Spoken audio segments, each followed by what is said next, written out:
Hey guys, Matt here. I just wanted to thank everyone for liking our CruiseWeek videos. Our next one that we're posting is going to be our evening after Belize. Please let us know what you guys think. If you guys love it, leave a like, subscribe. We really love hearing feedback from you and helps us improve our editing and everything else. I am so excited to finish off Season 1. Season 2 is coming even sooner than we thought. We are so excited. I cannot wait to go back on a cruise ship. If you guys are going on a cruise, let us know when you guys are going. Which one do you guys like more? Royal Caribbean, Norwegian, Carnival? Let us know in the comments. We'd love to hear them. We can definitely hit notes later on in our future live Facebook videos. If you guys haven't seen them, make sure you subscribe on our Facebook page, give us a like, and we will be doing live feeds where you guys can comment on some of the things that we're talking about and let us know what you guys think so far. Okay guys, Matt signing out. Bye. Hey guys, I'm Matt. That's me, behind the giant hot dog. But more about that later. This is a story about 6 of us that went on a cruise, our very first cruise. When we set off, we had no idea what to expect, and I think it showed. So, what's different about this cruise than all the others? Well, we decided to document it all. We got permission from Carnival to record and live stream the entire trip, and I got my friend Zach to be the cameraman and come along with us.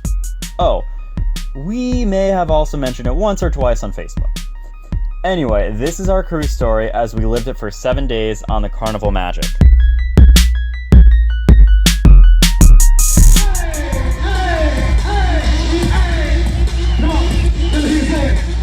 After arriving back on the ship, a party broke out on the Lido deck. Pretty fun. Not more fun than the buffet. To me, at least.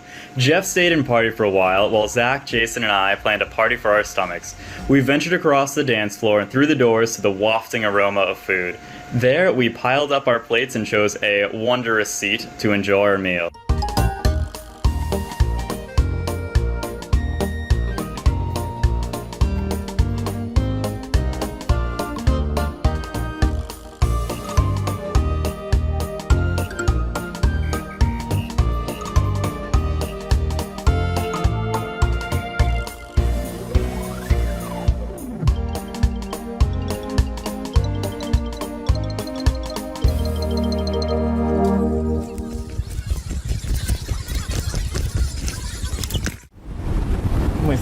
Hey guys, so we are just leaving Belize today, and it was such a very humbling experience to go here today.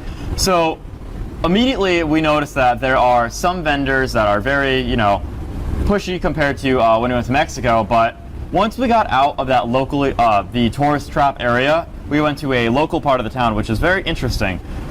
No one was really pushy or asking us to buy anything. It was very just like, the locals there. We got stares, but 6 white guys walking on Belizean area. All black. All black, pretty much, with, a giant camera guy following us around.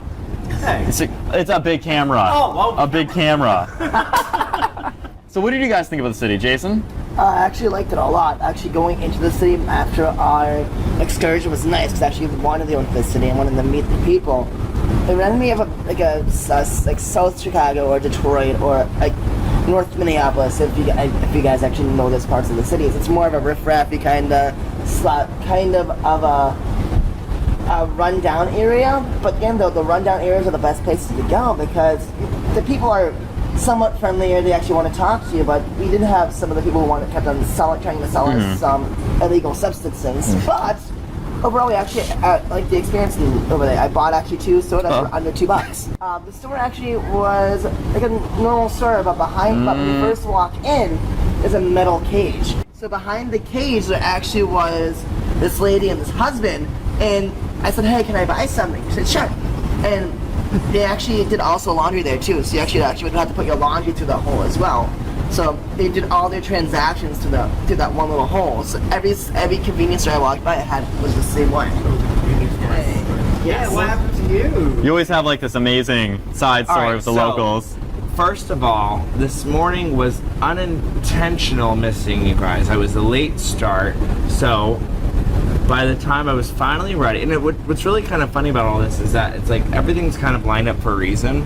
So I go to get breakfast and to wait to get off the boat, and as I'm passing by, I pass by one of the lesbians that I've gotten to kind of know, since being on here.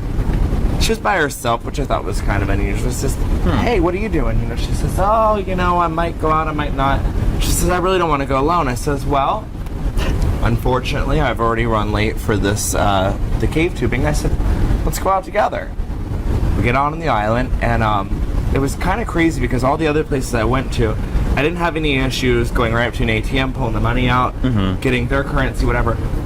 Every time I tried in Belize, and keep in mind, like when you first step out, because you don't have that first-hand experience, it's very intimidating. So just walking right out, and especially as a white person, you're right automatically the minority. And you stick out a lot. I asked them, I said, well, what's the perceptions of the white people? Oh, man, they're all tourists, man. Oh, they come here, they have a good time, man. And that's it, you know.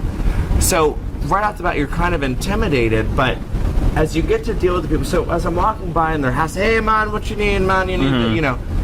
And so I said, no, I'm good. I'm kind of like, at this point, your eyes wide open. You're looking around because you're unfamiliar. It's these cultures. It's all these things that right off the bat, you kind of build this this wall around you, you know. And so so I had the hardest time getting the money out. Long story short, spent about 45 minutes in the bank. An interesting thing about the bank, I was standing in line, and I was the next person. You know how, just like in the States, you have that, they pull the line out and you wait your turn and you move along. This senior citizen didn't feel like waiting in the line. So right when it was my turn to go up to the teller, he thought he was going to cut me off. And I said, excuse me, sir, I've been waiting. I didn't think much of it at the time, other than, you know, I mean, it's the respect point that you have for an older person, but being an American, first come, first serve, okay? So I was talking to the teller, and, you know, we did the transaction. Remember, I said, yeah, I said, you know, did you see the older guy try to, like, cut me in line? He says, oh, man, if he wanted to go to the senior citizen line, he'd go all the way down to the end. Well, what he was saying is that the way that they treat their seniors is that they have their own, like, express line. So, and I said, oh my gosh, I said, I'm so sorry, I should let him go ahead of me. He says, no, man, he wanted to cut you, he should have went down there, you know? So it was kind of like, it's cool that they respect their elders, that they have their own checkout line, you know? But, so yeah, so I finally got all the money figured out. And what was kind of crazy, like I said, like everything works out for a reason. While I was getting the currency exchanged, I was on my own. The lesbian I was with, she's a black lady. So right off the bat, it's almost like they have the upper hand. Absolutely. So, whereas in Mexico, I was the translator. I have a question with that, actually. Did she get hassled a lot from a lot of the people versus you? She was a Belizean. Okay, so and, that's, yeah, and like right off the bat, it was so much easier. And now, here it is, you can find a way to relate to some of our minorities that, being your white skin, you automatically have the upper hand. So when you're in Belize, and you see them all just kind of pass you or this or that, you know. So now it kind of gave me a chance to be in somebody else's shoes. And so, like I said, you know, we were in the bank or whatever. Gave her a chance to get this great relationship with this father and son. And at first I was like, okay, you know, we'll just go along. They were locals, yes. They lived just outside of the city, and you're warned not to go into what they called as the ghetto. So what's the ghetto versus the local area? Because the local area was kind of run down-ish. So what would the ghetto be? We went downtown, like right over the bridge. It's a lot worse, and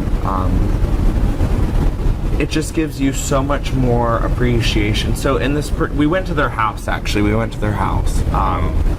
They might have wanted to do something else, man, and you know, so they did that, you know, and so we're just sitting there talking or whatever, and as we were sitting talking, we originally thought this 3-story place was like 3 different apartments or something like that. It's all their family. Mom's on the bottom deck, and we were sitting on the stairs, and the stairs you could see right through, and you could see Mom in there cooking for everybody else. They don't eat a school lunch. They'll leave at 11:30 in the morning, go home and eat, and have to be back by 1:30 in the afternoon. So we're sitting there talking, and then like I said, I was looking through the stairs, like right here where it's brown, it was all, you know, you could see through it.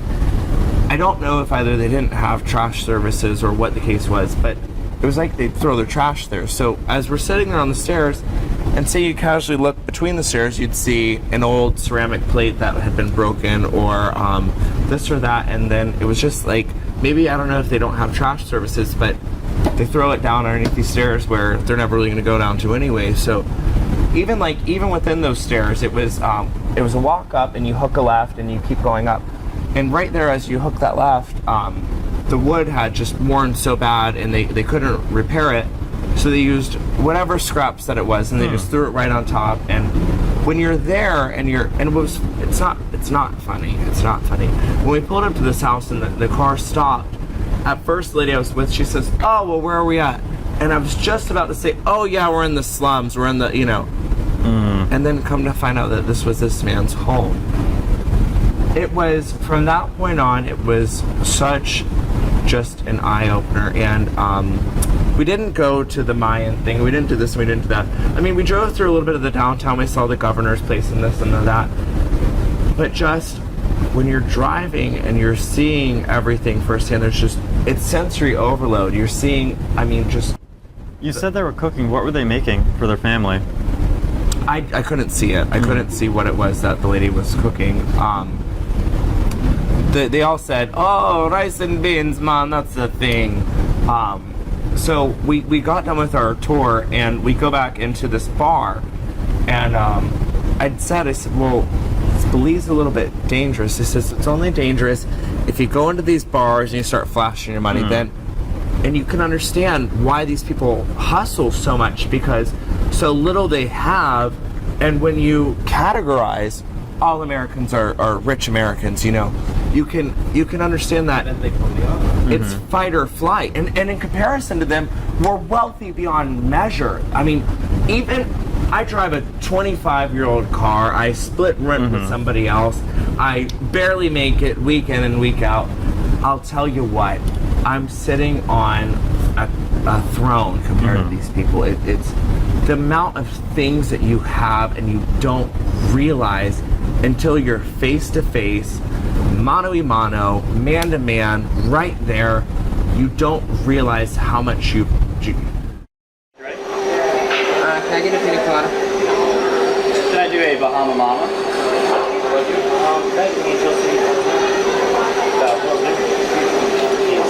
Okay guys, so we are at the Tides Bar on the deck 10 in the back of the ship. It is one of my favorite bars because it is open till 4 a.m. Most of the other bars close around midnight to 1 a.m. We have our wonderful bartender mixing up our drinks right now. All the drinks are always fantastic. They have a lot of different assortments to choose from. However, one of my favorite bars is Alchemy. We'll be definitely visiting those later on, but they have a live piano, live band right there, so it's kind of loud to get music. But this is definitely our first stop in the bar crawl for tonight. We just want to give you a quick stop, show you around the little area. It's nice. In the back, we have a 24-hour pizza place, and they have 5 different choices. They have margarita pizza, a mushroom pizza pepperoni, a formaggio prosciutto, and just plain cheese. Excellent. Especially when you're hungover and it's like 6 in the morning, you're like, okay, I just want pizza. It'll be great. And then later on at 9 o'clock, we get a mimosa and just kind of ease into my day.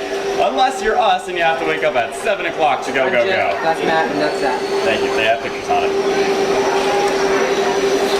Awesome. Thank you so much. You're thinking of South America. Oh, you're thinking of I said Cape Cod, but it's not Cape Cod. I know what you meant. It's a Cape. It is Cape. It's not Cape Canaveral, it's... What are you asking? Corn. So Jeff is really camera shy, but when he's not around the camera, he does a lot of stuff like this. He's over there in the white, hanging down there. Look at that. We don't see that enthusiasm on camera. This is behind the scene footage. Awesome.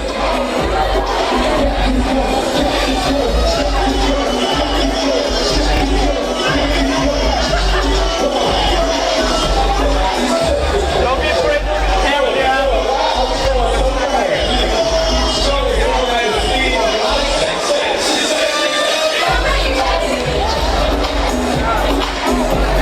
Everyone smile, Spencer! Smile!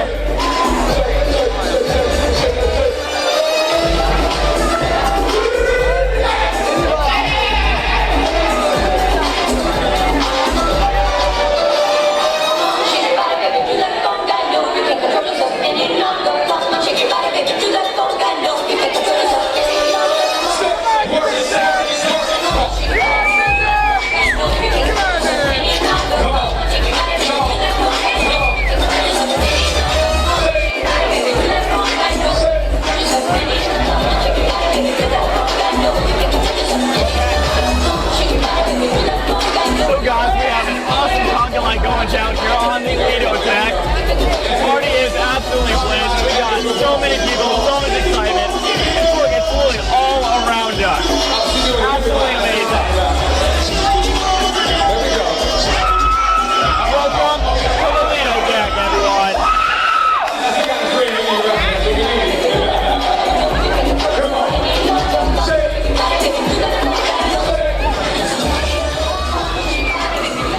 After a long and lovely day in Belize, we headed back to the ship for a giant plate of food. Once we finished our plates, we ventured across the ship back to the party. After the party died down, our camera guy, myself, and Zach worked on some tips and tricks videos and had a couple of drinks.